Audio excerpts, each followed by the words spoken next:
பார்லிமெண்ட்ல அமித்ஷா உள்துறை அமைச்சர் அவர் தான் அறிவிச்சிருக்கணும். என்னன்னு, நாங்க தொகுதி மறுவரை பண்ண போறோம், நாங்க மக்கள் தொகை கணக்கெடுக்க நடத்த போறோம். யார் சொல்லணும்? மத்திய அமைச்சர் சொல்லியிருக்கணும். அவரும் சொல்லல, பிரைம் மினிஸ்டரும் சொல்லல. இப்படி யாருமே சொல்லாத ஒரு விஷயத்த முந்திரி கொட்டத்தனமா முந்திக்கிட்டு போயிட்டு தொகுதியை நம்ம குறைச்சிடுவாங்க, தொகுதியை குறைச்சிடுவாங்க, நார்த்ல தொகுதி ஏறிடும். என்னடா இது? யார் உங்ககிட்ட சொன்னா? யார் உங்ககிட்ட சொன்னா? ஸ்டாலினை கூப்பிட்டு பிரதமர் சொன்னாரா, எப்பா நான் தொகுதி மறுவரை பண்ண போறேன், நீ இப்பயே உசாராக்குன்னு சொன்னாரா? இல்ல உங்களுக்கு சோனியா காந்தி கூப்பிட்டு சொன்னாங்களா, ராகுல் காந்தி கூப்பிட்டு சொன்னாரா? வெக்கமா இல்ல? முந்திரி கொட்டத்தனமா முந்திரிட்டு எதுக்கு இந்த வேலையை செய்றீங்க? இதுக்கு வரோம் யாரு? 4 முதல் மந்திரிங்க வரோம். நான் கேட்கிறேன் ஸ்டாலின் அவர்களே, நீங்க பினராயி விஜயனை கூப்பிடுறீங்க, இங்க இருக்கிற ஒரு 4 அமைச்சர் அனுப்புறீங்க, எதுக்கு? தொகுதி மறுவரைக்கு நம்ம ஒரு கூட்டுக்குழு வைக்கணும், நீங்க தமிழ்நாட்டுக்கு வான்னு கூப்பிடுற ஸ்டாலின் அவர்களே, மருத்துவ கழிவை யார் கொடுத்தா? தமிழகத்துல தமிழகத்தை ஒரு குப்பை காடு மாநிலமாக மாற்றிக் கொண்டிருப்பது அண்டை மாநிலமான கேரளா. டெய்லி டன்னு கணக்கில் இங்க கொட்டான். அப்போ ஒரு குழு அனுப்ப வேண்டியதானே அந்த முதல்வரை பார்க்கறதுக்கு? ஐயா, உங்களுடைய கழிவுகள் எங்க மாநிலத்தில் கொட்டப்படுகிறது, அதை தடுத்து நிறுத்துங்கன்னு இங்க இருந்து ஒரு அமைச்சர் குழு அனுப்பி கேட்க வேண்டியதானே? ஏன் கேட்கல? ஏன்னா அது மக்கள் பிரச்சனை, அவர் கேட்க மாட்டார். ஆனா தொகுதி மறுவரை குடும்ப பிரச்சனை. தனக்கு எத்தனை தொகுதி வேணும், கூட்டணி கூட எத்தனை தொகுதி வேணும், எத்தனை தொகுதி ஜெயிச்சா எவ்வளவு பணம் கிடைக்கும், இதைத்தான் சுயநலமாக சிந்திக்கிறார். நான் கேட்கிறேன், நீ ஒரு கூட்டுக்குள்ள இங்க ஏற்பாடு பண்ணிட்டாங்க, இங்க ஒரு குழு அமைச்சாங்க, அவங்க கூட்டு வரதுக்கு. அதே போல எங்களுக்கு குப்பை கொட்டாதுன்னு சொல்லி குழு அனுப்ப வேண்டியதானே? ஏன் அனுப்பல? இங்க கர்நாடகாவுக்கு ஒரு குழு அனுப்புறாரு, ஒரு அமைச்சர் தலைமையில போய் டி.கே. சிவகுமார் கூட்டுவாங்க கலந்து. அவர் கூப்பிட்டு சீதாராமையாவை, ஆனா அவர் வரல. இங்க டி.கே. சிவகுமார் வராரு. டி.கே. சிவகுமார் யார் தெரியுமா? அங்க கர்நாடக ஆட்சி அமைந்த உடனே தமிழகத்துக்கு ஒரு சொட்டு நீர் கூட நான் தரமாட்டேன் என்று சொன்னவன் டி.கே. சிவகுமார். கர்நாடகத்தில் மேகதாதுவில அணையை கட்டிய தீர்வேன் என்று இன்னும் கூட பட்ஜெட்ல நிதி ஒதுக்குனது யாரு? இந்த டி.கே. சிவகுமார். அவருக்கு ஒரு குழு அமைச்சு நீ தமிழ்நாட்டுக்கு வான்னு சொல்றன்னா, ஏன் ஒரு குழு நீ அப்ப அனுப்ப வேண்டியதானே? மேகதாது அணை கட்டாதீங்க, எங்களுக்கு காவிரிக்கு கரெக்டான தண்ணியை கொடுங்கன்னு ஒரு அமைச்சர் குழு அனுப்ப வேண்டியதானே? அப்பெல்லாம் அனுப்பாம இப்ப உனக்கு சுயநலமா வேணுன்றதுக்காக மட்டும் ஒரு குழு அமைச்சு அவங்கள வர வைக்கிறேன்னு சொன்னா, மக்கள் நீங்கள் சிந்திக்க வேணும். மக்கள் நீங்கள் சிந்திக்க வேணும். எப்படிப்பட்ட ஒரு கவன நாடகம் பாருங்க இந்த 3 விஷயத்திலுமே. புதிய கல்விக் கொள்கை, டாஸ்மார்க், இந்த தொகுதி மறுவரை, இன்னைக்கு தமிழகத்தை சுற்றி கொண்டிருக்கக்கூடிய இந்த 3 விஷயத்திலுமே ஒரு கவன நாடகத்தை இந்த முந்திரி கொட்ட முதல்வர் அவர்கள் அரங்கேற்றிக் கொண்டிருக்கிறார். நாம் அதை சிந்திக்கணும். எவ்வளவு பெரிய நாடகம் பாருங்க.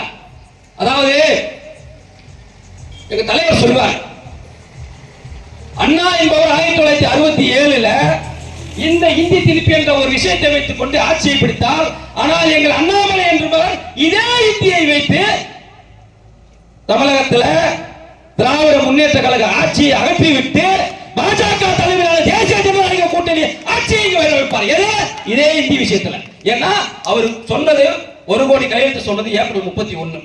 ஆனா இன்னைக்கு தேதியை மாத்திட்டாரு. மார்ச் 31க்குள்ள அது முடிந்து விடும். ஏன்னா இன்னைக்கு 25 லட்சம் தாண்டி போயிட்டு இருக்கு. அப்படி எவ்வளவு ஒரு நம்பிக்கை பாருங்க மக்கள் மேல, தமிழக மக்கள் மேல, தலைவர் அண்ணாமலைக்கு எவ்வளவு நம்பிக்கை பாருங்க. மார்ச்சுக்குள்ளேயே முடிஞ்சிடும் 1 கோடி கையெழுத்து. மக்கள் விருப்பப்பட்டு கையெழுத்து போடுறாங்க இந்த விஷயத்துல.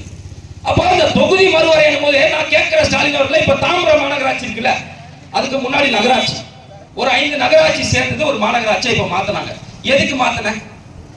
ஒரு நகராட்சி 40 கவுன்சிலர் இருந்தான். நான் கேட்கிறேன், இப்ப உனக்கு இங்க நீ தமிழ்நாட்டில் தொகுதி குறைஞ்சிரும் தானே இந்த கூட்டுக்குழு நீ நடத்துற. மத்திய அரசு தொகுதியை குறைச்சிருவாங்க, அங்க அதிகமாயிடும், இங்க குறைச்சிருவாங்க தான் நீ நடத்துற. ஆனா மத்திய அரசு என்ன சொல்லும்? சப்போஸ் வந்தா என்ன சொல்லும்? அதிகமான எம்பிகள் தான் என்ன ஆகும்? குறைஞ்ச மக்களுக்கு அதிகமான எம்பி தான் நல்லது தானே. அதைத்தானே நீ தாம்பரம் மாநகராட்சியில பண்ண. தாம்பரத்தை மாநகராட்சி ஆக்கும் போது இது தெரியல அவனுக்கு.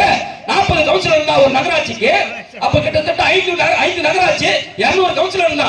அந்த 200 கவுன்சிலர் நீ 70 கவுன்சிலரா நீ மாத்திட்டியே. 4000 ஓட்டுக்கு ஒரு கவுன்சிலர் இருந்தா நீ 15000 ஓட்டுக்கு ஒரு கவுன்சிலரா மாத்திட்டியே. அப்ப யாரை கேட்டு மாத்துன? நீ யாரை கேட்டு மாத்துன? மக்கள் சிந்திக்கணும். இப்ப மத்திய அரசு பண்ணா மட்டும் கேள்வி கேட்கிற, எல்லா மாநில முதல்வருக்கும் கடிதம் எழுதுற. அப்ப நீ யாரை கேட்டு தாம்பரம் மாநகராட்சி நீ மாநகராட்சி அறிவிச்ச? அங்க இருக்கக்கூடிய நகராட்சி நீ கேட்க வேண்டியதானே? நகராட்சி மக்களை கேட்டியா? நீங்க அவசரப்படுற மக்கள். நகராட்சி ஆகும் போதே நல்லா இருந்தது, மாநகராட்சி பிறகு கெட்டி குட்டிச்சவரா படிச்சு நீ மக்கள் அவசரப்படுறான். அப்ப யாரை கேட்டு நீ மாத்தின? தமிழகத்துல நீ மாத்தினா மட்டும் அது நல்லது, மத்திய அரசு மாத்தினா மட்டும் கூட்டுக்குழு முடியலையா? மக்கள் நாம செஞ்சு எவ்வளவு பொய் பாருங்க. ஒவ்வொரு விஷயத்திலையும் இவர் ஸ்டாலின் அவர்கள் பேசுவது எவ்வளவு பொய் பாருங்க. அதே போலதான் இந்த தொகுதி மறுவரையில மொத்தம் 32 மாவட்டம் இருக்கு நமக்கு. இந்த 32 மாவட்டத்துக்கு முதல்ல 32 மாவட்ட செயலர் தான் வச்சிருந்த. ஸ்டாலின் அவர்கள் 32 மாவட்ட செயலர், இன்னைக்கு 72 மாவட்ட செயலர் எதுக்கு நீ மாத்துற? அப்ப கவனிக்கிறதுக்கு எனக்கு ஆள் இல்ல, நிறைய மக்கள் தொகை ஆயிட்டாங்க. அப்போ உங்களுடைய மாவட்ட செயலாளரே நீ அதிகமாக்கும் போது எம்பி அதிகமாக்கணும் என்ன? அதாவது ஊழல் செய்வதற்கு, மல்லவாரித்தவனம் பண்ணுவதற்கு, கட்ட பஞ்சாயத்து பண்ணுவதற்கு நீ உங்க மாவட்ட செயலாளரை இன்க்ரீஸ் பண்ற. மக்களுக்கு நல்லது செய்வதற்காக எம்பிக்களை வந்து இன்க்ரீஸ் பண்றதுல என்ன தப்பு இருக்கு? என்ன தப்பு இருக்கு? இன்னைக்கு இங்க 6 கோடி மக்கள் தொகை இருக்கும் போது இங்க 39 சீட்டு தான். இன்னைக்கு 8 கோடி மக்கள் தொகை இருக்கும் போது இங்க 39 சீட்டு தான்.